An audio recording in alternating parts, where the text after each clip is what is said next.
निशा digital recording studio Madhuban.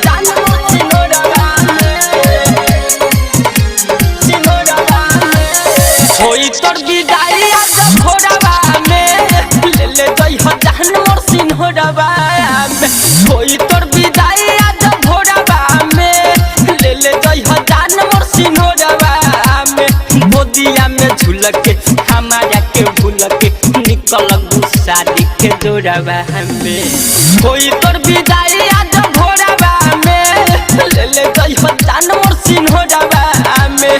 होई तोर विदाई आज भोरवा में ले ले जई हो जान मोर सिन्होरवा में।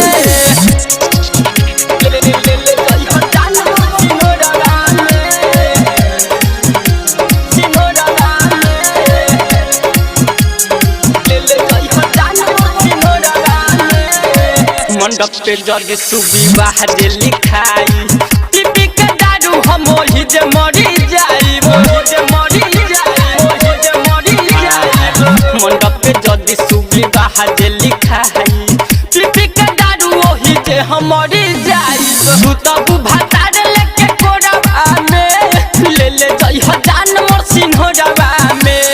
गोदिया में झूल के हमारा के भूल के निकल शादी के जोड़वा में।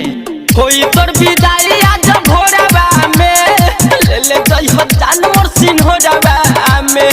होई तोर विदाई आज भोरवा में ले ले जई हो जान मोर सिन्होरवा में। ले ले जई हो जान मोर सिन्होरवा में। सिन्होरवा में ले ले जई हो जान मोर सिन्होरवा में। दिल्ली लगैलू त करी ह न घाट हो सुध चराबी से करी ह तू बात हो करी ह तू बात हो करी ह तू बात हो। दिल्ली लगैलू त करी ह न घाट हो संतोष बिहारी से करी ह तू बात हो। राजन निराला डूबी लोडवा में ले ले जई हो जान मोर सिन्होरवा में। गोदिया में झूल के हमारा के भूल के निकल शादी के जोड़वा में। होई तोर विदाई आज भोरवा में ले ले जई हो जान मोर सिन्होरवा में। होई तोर विदाई आज भोरवा में ले ले जई हो जान मोर सिन्होरवा में। गोदिया में झूल के हमारा के भूल के निकल शादी के जोड़वा में।